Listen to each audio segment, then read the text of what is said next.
I lived in Blackburn in a house there, and I remember now we sold the house, I think for £4,000, and I think it was before decimal currency, yeah. And so that's where then I rented a house, and then uh, looked for somewhere to set up the studio in Albert Road, and that was the thing on its own because it needed to be in the right place for advertising agencies because that was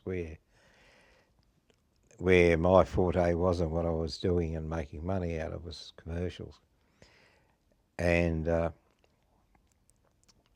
100 Albert Road happened to come by accident where a guy called Roy Hicks, who was a funny old, nice old guy, uh, uh, uh, just started the backpedal a bit.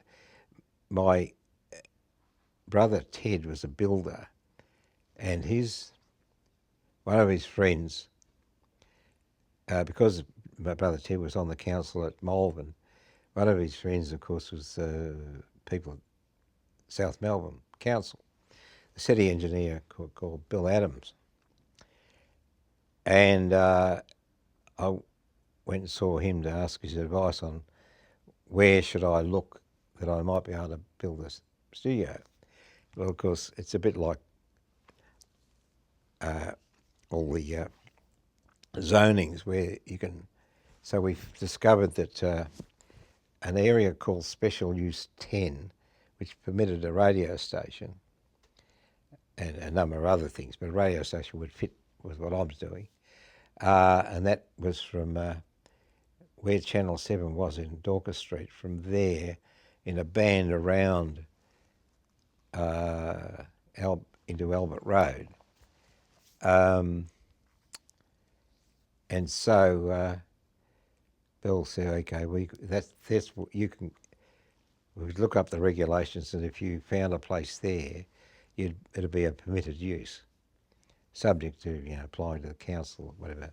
But because it fitted in with the, so I started looking. He said, don't drive around. Get out and walk around and talk to people, ask them. So I saw this old gentleman, really, with his hand mower, mowing the grass outside in Albert Road. And I said to him, "Oh, I'm looking to rent a space around here for a recording studio." And he said, he said, "Oh, I own a few places along here." Well, that's an understatement. He owned about the whole bloody street. It was a Hicks, not furniture removal, something like, it was like he was the father of some company that it just, and he lived up the road at 120 or something. Anyway, I didn't know that at the time, but he took my name and he rang me up. His wife rang me one day and said, 100 Albert Road's coming up. If you want to have it, you can have it for 18 quid a week. I said, great. So got down there, and we didn't have a lease. It was sort of, I think it's the way people did things then. They didn't have leases. I think they might have, but I mean, they were the sort of people, it was 18 quid a week, and they just come around and pick the 18 quid up, Anyway, so that's pretty good. And so I rang Ted up, my brother, and said, I've got this house, come down and have a look at it. And I said, I've got to make it into a studio, and because it was the old standard one of a pair with a brick partition and house on the left and the right. We were the one on the left. And I said, I've got to knock out a few walls and do this and do that. And he used to build houses, so he pulled all these guys off a job, came down, and I just said what I wanted to do, and then he bang, bang, bang. Within about a week, I had a studio. And Ted said, he said, where's the permit? I said, what permit? He said, So we drive up and see his mate up at the council, Bill Adams, and we got a permit from the day before. So that was one of those funny little things, but that's how that happened. And of course, that was acoustic treatment was not terribly brilliant, but at least we'd learned a little bit about things. And we did have some low frequency absorbers and things like that, but nothing fancy, and no air conditioning. Exhaust fans, and that you could turn it. You had to turn them off if you're recording because of the noise. A small room, a very small control room.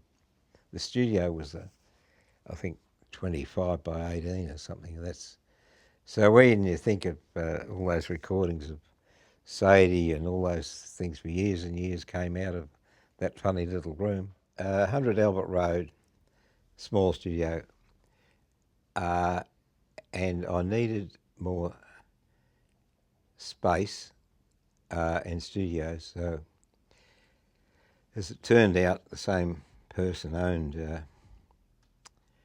96, which was only 2 doors up, a 2-story place. And I rented that because we were doing a lot of jingles. And we were we had a lot of a big clientele of advertising agents, and they used different jingle writers. So to capture the jingle writers, I rented this 96 Albert Road 2-story house with about 6 rooms or whatever, and gave I had people like John Hawker, John Farrer, Bruce Woodley, all people writing jingles for agencies. So I'd give them a room and a telephone, no charge, and we would record the demonstration. And the way it worked with an agency, we'd give a brief to Bruce Clark Woodley or someone, and he would do a guitar and vocal demo of whatever song they were doing, and then if they got the gig, I got the gig. That was the deal. So that way we had a sort of an army of songwriters all looking deeply at each other because they were competitors. But they all had their own special clients and people. Peter Best was brilliant. He was probably one of the best jingle writers ever. He used to write songs like the Beatles. I mean, I would say he was that quality of a writer. He just had that knack of great melodies and words and things. I mean, the others are all good. It's a bit hard to pick, but I think Peter was quite unusual. I mean, Hans Bolson even used to write commercials occasionally, but he was a little bit off of the fairies occasionally. But yeah, so 96 became a home for writers, and then I got the house next door at 102, 104, and 110, which I made into 2. My office, I moved my office down to 110, and we put a voice studio at the back of that. And now I also took up the top flat about another 6 houses down, where I moved my office into there to make room for another studio at 112. But at the same time, I took the lease on the building in Palmerston Crescent, a 2-story building behind 100 Albert Road in Palmerston Crescent, and we put an 8-track machine in there. So, because one of the problems was to have program lines, because you can't wheel machines around from one building to another as you might in a building. So if you had to copy an 8 to an 8 or anything like that, the only way was to have transfer lines that were +8 balanced lines. So we did the illegal thing, and we had miles of cable with probably about 2-inch or thick cables with about 20 conductors in them, like aerial cables. They were quite heavy. We were running across people's backyards, and so these were all the transfer lines all over the place. In those days, it was illegal to do all those sort of things, because the PMG, if you were supposed to rent lines from the PMG, who had put in appropriate lines from from point A to B. And the other thing, which people are perhaps not such aware of, you had to have isolating transformers as well, so that there's no way you could put any 240 volts or something down the line and blow the telephones up. They were expensive Trimax transformers you had to have. But we didn't do any of that. We just ran these illegal long cables all over the place. And that worked out all right, and we didn't get caught, or nobody worried about too much. So, of course, it was screaming out that we had to find somewhere to go. The first thing I discovered some land not far behind Albert Road in Palmerston Crescent, which there was about 3 or 4 small blocks of land, or had old houses, which were, if we eventually bought all of them with the purpose of knocking them down and building studios there.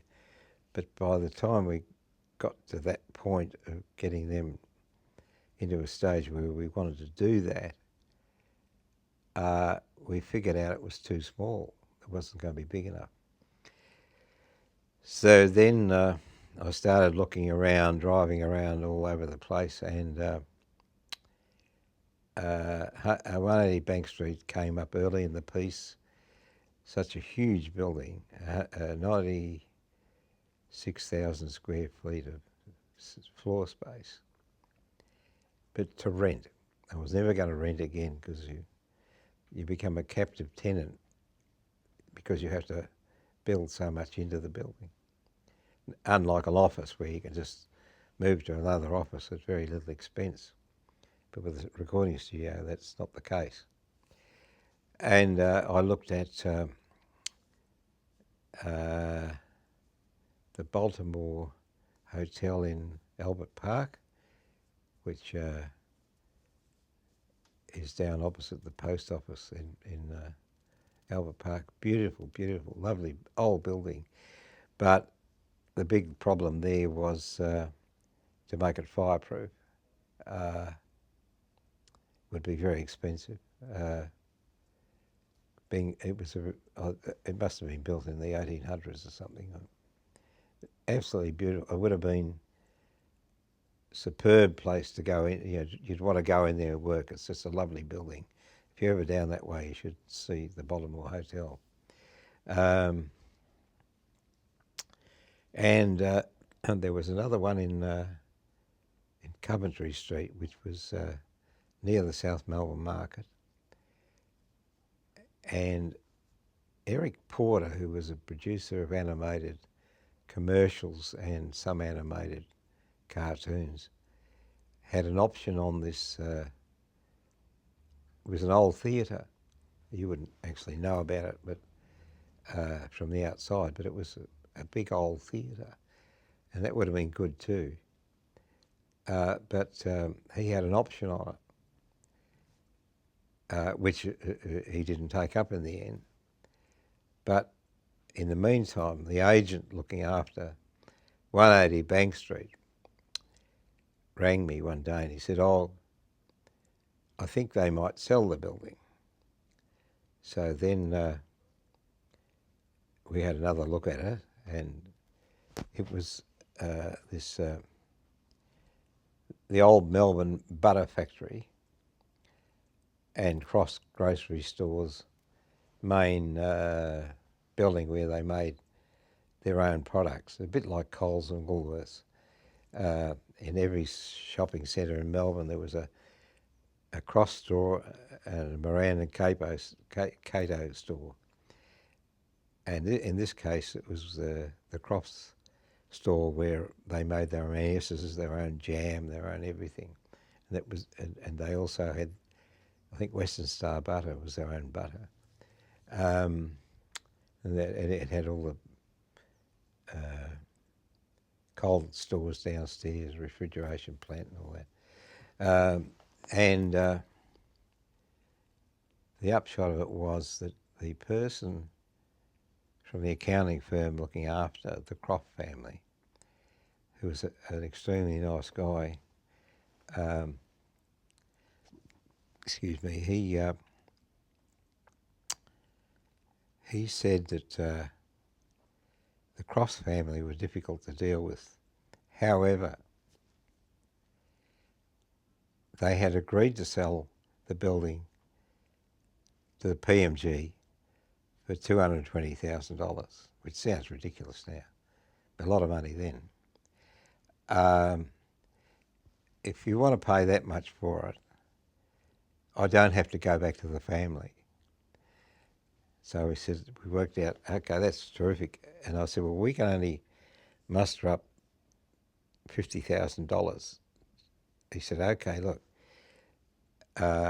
what we'll do is $50,000 deposit, the balance in 5 years at 5% or whatever it was he worked out. And that was how we got the building. As simple as that. And his name was Des Anderson. He later became the finance director of the Melbourne Herald. And he was a person that we got to know quite well. I mean, through that, and he was an exceptionally nice guy. The next trick was, where do we get the money to build the studio? Because we needed probably $200,000 or something to be able to build rip the guts out of all this refrigeration equipment, etc. So the banks, none of the banks, National, it was the Wales, Westpac was called the Wales then, National, Commonwealth, wouldn't touch our industry with a barge pole, even though we had a very, very good track record. But my niece married to Bill Conn, who was then the chairman of Bell Potter Securities, stockbrokers. He mightn't have been the chairman, but he was very close to the top. And a very, very good writer of reports and submissions. And he put together a fantastic presentation for the Commonwealth Development Bank.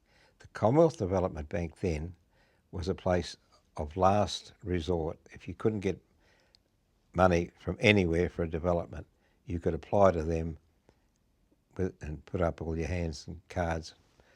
And so he did this fantastic report, and we had a really good story, because at that time on 3Z, which was the top 40 station of the day, 80% of the hits that were on the air that were made in Australia were made at our place. You had LRB, you had all sorts of Easy Beats, Farnham, all those. So we had a good story, and we had supporting letters from John Clemenger advertising, and people like Philip Adams, and so we had a very good story, and they gave us $200,000 loan. So we were able then to build the studios, and that's where Peter Brown became the architect for that. and my brother Ted wasn't the builder, but he, being in the building business, knew who the goodies and the baddies were, and a good friend of his, I think it was John Prentice Builders, had the contract to build the studios. And so Bank Street opened on the eve of the Whitlam government being elected. I can't remember when that was. It was a Friday night. We had our big party, but we were still moving from gear from all the other places into Bank Street. So it was about another 6 months before we had everything totally operating in Bank Street. But it was a fantastic, environment, and we certainly had a lot of incredible people working there. Mainly people like Roger Savage, who was the master of recording of music of all types.